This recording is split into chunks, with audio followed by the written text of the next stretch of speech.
Welcome back to another Alvado video. Now in today's video, we're going to be watching a game played by Dishsoap, one of my personal GOATs, and I have a really cool game for you guys today. What kind of goes on in the process of me figuring out whether or not I want to analyze a game or not? There's two things at hand. One, can we learn something? Is there like interesting things at hand? Are there events that take place where, I can analyze? And then two, is the game enjoyable to watch? Are they, playing some sort of off-meta comp and finding success in it? Or are they just doing, like enough creative plays where it's not just like the same build like every single game? But before we get into this video, I'm going to direct your attention to this image over here. Do what you will with that information. And the second thing that I want to talk about is I want you to join my Discord. Now, if you are a fan of TFT, which you probably are because you're watching this video, then join my Discord, and you're looking for other people to play with, or if you're just trying to get better at TFT, then that's easily one of the best ways that you can make that first step. Okay, now let's get into this video. I believe he started Rod, yes he did. And he re-rolled, it was Prismatic start, he re-rolled his first Prismatic. He got offered Binary, Electrocharge, and something else that I forget. But either way, none of those options were options that he wanted to play around. So he just went ahead and re-rolled. A lot of high-level players often re-roll Prismatic Augments because you really don't want to get pigeonholed into playing something that is not, of Prismatic tier quality. And he had a Blitzcrank 2, he had a Jax 1, and he got offered Brawler Crest. Now, even though we've seen this comp, plenty of times before when Jax was strong, in this meta, Jax is almost, never played. And so he was able to, he considered his options, and Brawler Crest was easily one of the strongest augments that he could win for there.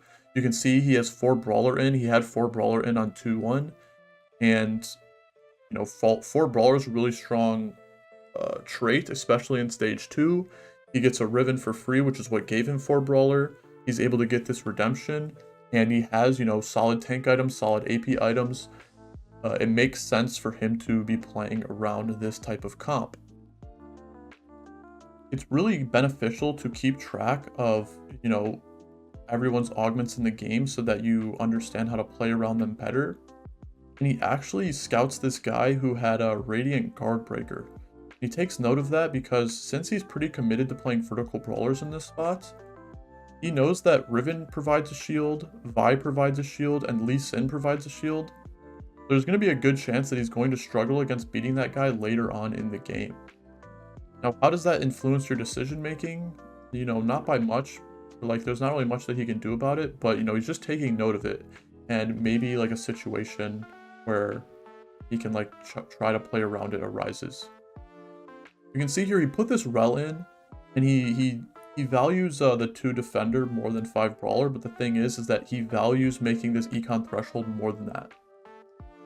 So he thinks that Rel was the stronger board, but he doesn't think he's strong enough to contest a 5 streak. He scouted this guy, he would lose against him regardless. And he thinks that making 20 gold is more important in this spot, but not only being able to make 20 gold, also holding onto this Renekton. Vertical Brawler really benefits from, having 6 Brawler. So if he had to sell this Renekton here and he has to go back and find it, that could, that could be an issue later down in the line. So he was down to just hold on to that Renekton there and concede his 5 win. I kind of want to talk about Riven and why I think her design as a unit is pretty interesting. So if you do not know, part of Riven's ability is that she casts and then she gives herself a shield. Now, while she is shielded, she deals magic damage to whoever she's attacking. But did you know that she actually deals twice as much magic damage if she has more HP than the opponent? Now you might be thinking, okay, so if you have more HP, then items like Warmogs are really strong on Riven, right? That's not necessarily true because Riven actually, is designed in this way where think about her 2 traits, Brawler trait and Anima Squad trait. Brawler gives, max HP scaling, and then Anima Squad can give you HP the more Anima Squad stacks that you have. So Riven is one of these cool units where you really want her to get that threshold of having more HP than your opponents through her traits, not necessarily through her items, and then it allows you to build more beneficial items on the Riven. So items like Spark and Titans and just general tank items and like defensive damage items are like really strong on Riven. We can see a lot of things happened in like the past few couple turns. He was able to check his admin and get his second augment of the game. He was offered admin crest, Triforce, and Ascension, and he pretty easily was able to make the decision to go Ascension. 6 brawlers, most of the comp is frontline. You can see that literally his entire team is like frontline right now, plus this LeBlanc. So Ascension is really strong because there's a good chance that you're going to be able to make it to the 15-second mark in this comp. It was strong previously and it's still strong now. I do want to talk about his admin real quick, and you might be like wondering why he has this LeBlanc in the front line, and it's because of the admin. He chose at 40% health. Admins gain 80 AP. So that is a lot of AP, but the issue is that they have to make it to 40% health first and somehow survive. If you're noticing, a lot of the fights, most of the time, it really doesn't make a difference because there's two things that occur. Either he just wins the fight outright and the LeBlanc doesn't get down to the 40% like HP threshold, or he kind of just gets steamrolled, and then by the time she does get the AP, it like doesn't matter because she just like dies. So he has this unit frontline to try and like proc it. He was talking about how since Riven is a defender, there's sometimes that Riven will taunt units so that maybe he can somehow get the LeBlanc down to 40% HP and then taunt them away with the Riven, but it doesn't really work out very well. And he regrets choosing that admin. Now, there wasn't really any easy admin to choose there, but he did say that one of the admins was on ally death. Your admins gain stacking attack speed. And even though that's not super beneficial for, LeBlanc or down the line a Soraka carry, it definitely would have more impact than this admin. So he regretted taking this one. But still, like, an interesting choice, and he's trying to play around it. So, if he could proc it, then it is really strong, right? 80 AP is like, that's more than an entire Rabadon, so you're getting like an entire item. And if he has Brawler Crest as one of his items, then he kind of needs to get that extra item if he wants to get like a really strong carry online. Yeah, we can see like this fight, it just doesn't matter. The LeBlanc gets jumped on, and by the time she gets down to 40% HP, she's just dead. But yeah, you can see his items here, right? He started Rod, and he got dropped this blue buff and was able to make Gunblade on the previous PvE round. And he's heavily committed to not playing around Jax anymore. Even his items now, Arc is perfect, Redemption makes sense. He's down to get more redemptions, especially in a vertical brawler comp where, redemption scales really well with that max HP. And he has legitimately 0 items for this Jax that he can use. So he's pretty heavily committed to playing around, Riven tank and Soraka dual carry. And so he's looking for a Soraka augment, and what do you know? He gets the Soraka augment. Now he gets both of the Soraka augments there, so you can kind of see how much he prioritizes the carry augment in this spot. Infuse is the support augment where your whole team gains 15 mana every 5 seconds. And the carry Soraka augment is Upgrade Berserk, where every 3 casts, instead of dropping 1 ult, like 1 star, the Soraka drops 3 stars. So what Upgrade Berserk does is that once you hit that 15-second mark, he always drops 3 stars.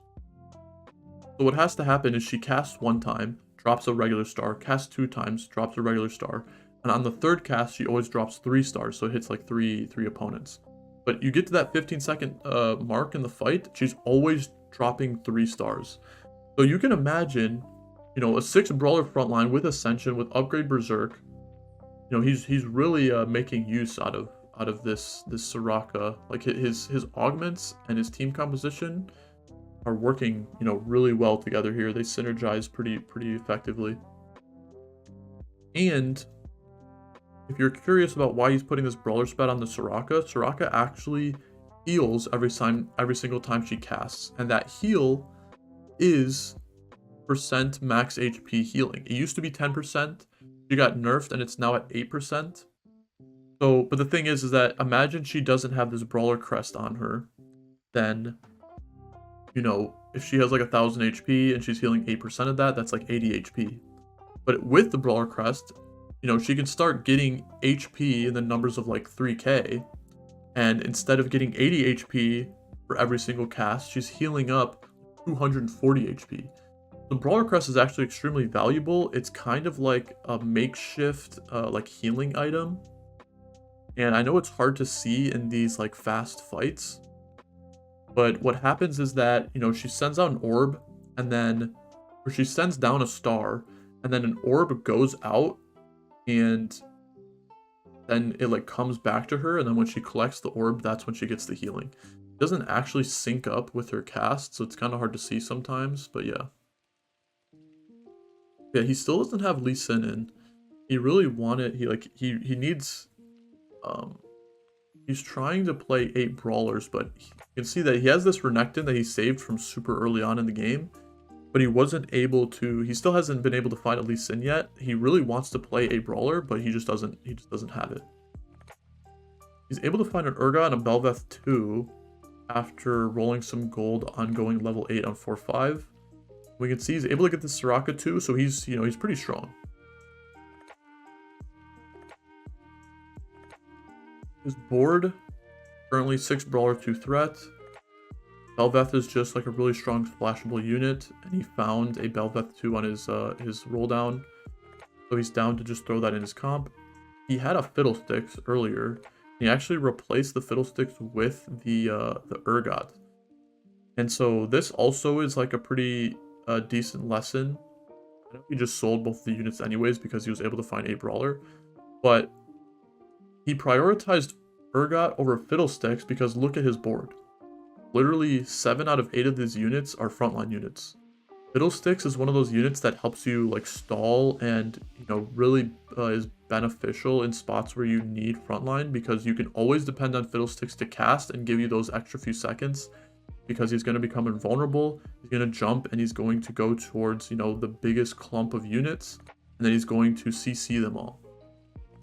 But the thing is that when you have 7 out of 8 of your units being frontline, he doesn't need any more like stall. He has like enough. He needs more damage, and then he was also valuing, you know, the extra money that he was going to get from the chests from Urgot.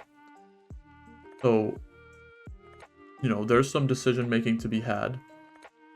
Also,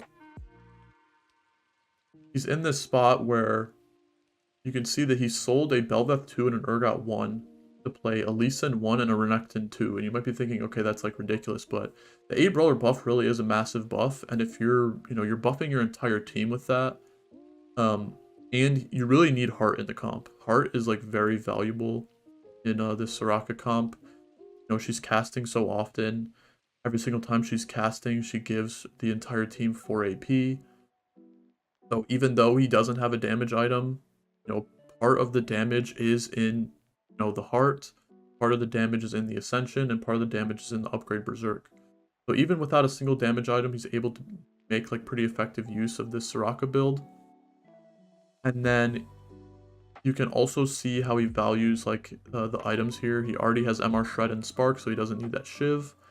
He just wants a quicker cast on Sejuani, but he doesn't need the blue buff for the quicker cast, so he just takes Protector's Vow. Protector's Vow is built with a Tear and a Chain. Tear gives you starting mana, but then Protector's Vow also gives you, you know, bonus starting mana on top of that. So Sejuani's cast is really valuable, But then on top of that, Protector Vow gives you like a massive shield that scales with your max HP. So Protector's Vow is just easily one of the strongest items on Sejuani. And you can see that fight there. I think that fight was the one fight where the gaining the 80 AP like maybe could have mattered, because his opponent was able to get his Soraka down to 40% HP after the Samira casted. And then since the Samira had to like wait to cast the second time, the Samira was actually able to like survive with like a little bit of health left. And then the Soraka, you know, on top of the heart stacking and the ascension stacking and the AP that you get from the admin, was able to like literally just like one tap the board in the last cast.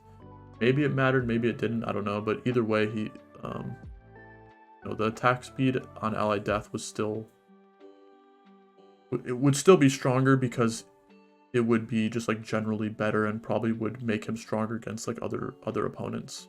So you can see that, you know, because he chose to sell the Belveth 2 and the Urgot and put the Brawlers in, he lost the initial round, but then he won every other round in stage 5 there. So yeah, like this build, I mean, he basically has like perfect items, and his entire board is upgraded outside of this Lee Sin. And he has like perfect augments. So yeah, you can see how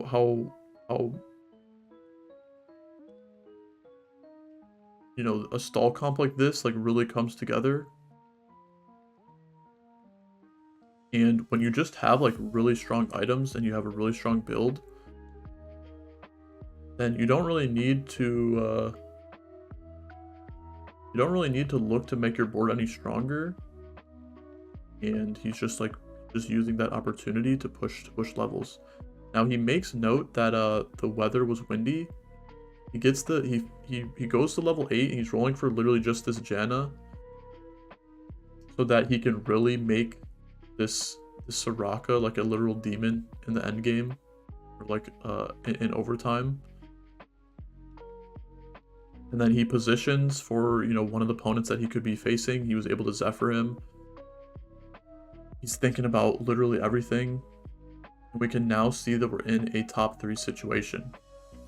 So even though he's able to go level 9, this player was, you know, win streaking for most of the game. This is like one of the players that was able to push level 9 while also having a strong board. And a board like this is really just like not able to be contested against. It looks like maybe he had underground as well because he has so many items. Goes for Declaw here. He just wants to finish off the final item on the Sejuani. He thought that was like the best item for Sejuani on the board, so he goes ahead and it. Now he does a pretty interesting play here. I'm gonna slow down. I'm gonna resume at normal speed here. So there's 3 people in this lobby, right? He actually goes ahead and chooses to use his Nico on this Lee Sin because he just needs to live this one round, and he's praying that the guy at the you know, the guy that just beat him, the guy that's really strong, is able to beat the guy in 3rd place here, because he's actually fighting against the 3rd place guy's clone, and then the guy in 3rd place is fighting against the or like the guy in 1st is fighting against the 3rd place's real. So if he can just survive this fight with as much HP as possible, he's praying that the guy in 1st can just beat the guy in 3rd, and then he's thinking this is the last fight in the game, because he's thinking he's gonna lose this fight and the other guy's gonna lose, but he's gonna end up with more HP. What ends up happening is he actually wins, just barely. Maybe it was a Nico Lee Sin diff, who knows. But the guy in 1st place actually ends up losing to the guy in 3rd place because of maybe like some fight RNG. He looked at both of the guys' boards and he really thought that he was going to lose anyways. But, you know, he just beat this guy's board's clone and he's fighting against him again. So let's see exactly how, you know, this fight goes. He beat him last round. You can expect to try and beat him again. He's able to, you know, get a pretty good shroud. He found Janna too, so windy weather is not giving just 12 AP, but even more than that, it's giving 25 AP for every like 5 seconds or something. and he's able to win the fight. He was able to solidify the second place here. And, you know, fights against Urgot. Final item here. He sold 2 of his brawlers because he thinks he really needs quality units on his board if he's going to be able to beat the other guy. So he sold what, Renekton and Jax, because those units were not giving him anything outside of the 8 brawler. And he rolls all of his gold. He hits a Fiddlesticks 2, he hits an Urgot. This is the strongest board that he can come up with. He tracks the guy's positioning. He's able to swap the Shroud in time. Zephyr's his carry. But the thing is that he just has too many units that aren't as strong as the units that he's fielding. The opponent has like every single unit on his board is like a quality unit. He has really strong frontline. He has too many upgraded 5 costs. He has too many items. There's just like nothing that he can do in this situation. But of course, he's happy with the second place there. You know, getting a second place with an off-meta comp, pretty strong. Like, you're always happy with that. Not closing yourself off to playing like every comp, even if you think it's bad, you know, really allows you to be like consistent in certain spots. And since a lot of people don't even consider playing around brawlers, it also helps you in the fact that, you know, a lot of the units are uncontested. Now, he didn't end up going for like Riven 3 and Jax 3 there because of the way that the game played out, but you can see exactly like the decisions that he made were able to get him to this second place spot. And maybe if you're in a spot like his, then you'll consider, you know, playing around brawlers now. Hopefully you learned something from this video. Like the video if you liked it, and I'll see you in the next one.